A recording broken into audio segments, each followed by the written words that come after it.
கர்த்தரும் உலக இரட்சகருமாய் இருக்கிற இயேசு கிறிஸ்துவின் ஈடு இணையற்ற நாமத்தில் மாரநாத ரிவிவல் சர்ச் மூலமாக உங்களுக்கு என் அன்பின் வாழ்த்துக்கள். இன்று தேவன் நம்மோடு பேசும் வார்த்தையானது யோவான் எழுதின சுவிசேஷம் 3ஆம் அதிகாரம் 30ஆம் வசனம். அவர் பெருகவும் நான் சிறுகவும் வேண்டும் என்பதாக. த லாஸ்ட் சப்பர் என்று சொல்லப்படும் படத்தை வரைந்தவர் மிகவும் அழகாக அதை வரைந்து முடித்து தன் நண்பர்களிடம் அந்த படத்தை குறித்து அவர்களது கருத்தை கேட்டார். அவர்கள் அந்த அழகிய படத்தை பார்த்துவிட்டு மேலிருந்து தொங்கி அந்த அறையை அலங்கரித்திருந்த அழகிய வண்ண விளக்கை புகழ்ந்து என்ன ஒரு அருமையான விளக்கு என்று பாராட்டினார்கள்.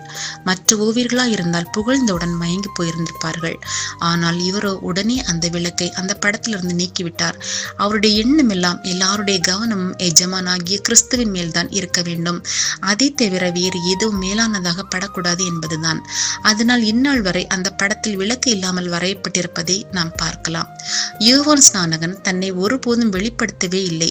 அவருடைய பிரசங்கத்தில் கர்த்தரை குறித்தே மேன்மைப்படுத்தி வனாந்திரத்தில் கூப்பிடுவனுடைய சத்தமாக வரப்போகிற மேசியாவாகிய கிறிஸ்துவிற்கு வழியை ஆயத்தப்படுத்துகிறவராகவே வாழ்ந்து மரித்தார். கிறிஸ்துவும் அவரை குறித்து அவன் எரிந்து பிரகாசிக்கிற விளக்காயிருந்தான். நீங்களும் சில காலம் அவன் வெளிச்சத்திலே கழிவுற மனதாயிருந்தீர்கள் என்று சாட்சி கொடுத்தார். நாமும் எதை செய்தாலும் கிறிஸ்துவே அதில் பிரதானமாக இருக்க வேண்டும்.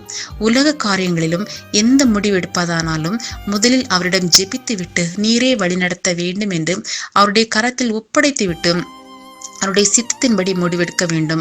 அவரை முதன்மையாக வைத்து செய்யப்படுகிற காரியங்கள் எதுவும் தோல்வியை பெறுவதில்லை. மட்டுமல்ல, நம்முடைய ஊழியங்களில், நம்முடைய வேலைகளில், நம்முடைய குடும்பங்களில், நம்முடைய சபைகளில் நாம் கர்த்தருக்கு முதலிடம் கொடுக்க வேண்டும்.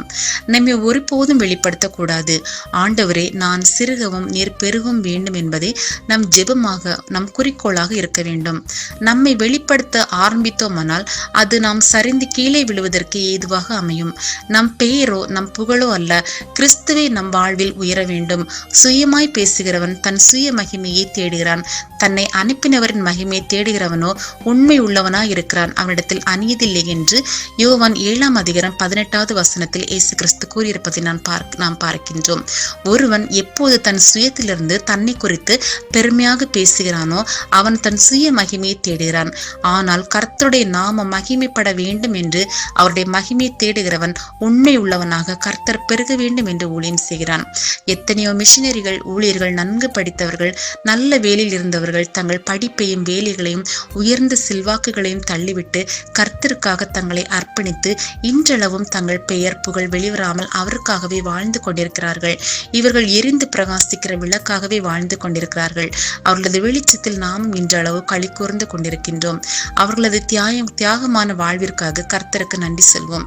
இவர்கள் இப்பொழுது இம்மையிலே துன்பங்களோடு கூட நூறத்தனையாக வீடுகளையும் சகோதரரையும் சகோதரிகளையும் தாய்களையும் பிள்ளைகளையும் நிலங்களையும் மறுமேலே நித்திய ஜீவனையும் அடைவான் என்று மெய்யாகவே உங்களுக்கு சொல்லுகிறேன் என்ற ஆசீர்வாதத்தை பெறுவார்கள்.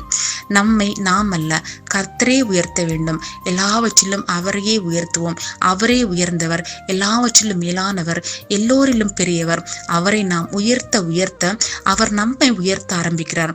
நம்மை மறைத்து அவரையே உயர்த்துவோம். கிறிஸ்துவின் உண்மையான சீடர்களாக வாழ்வோம். ஆமீன். அல்லேலூயா.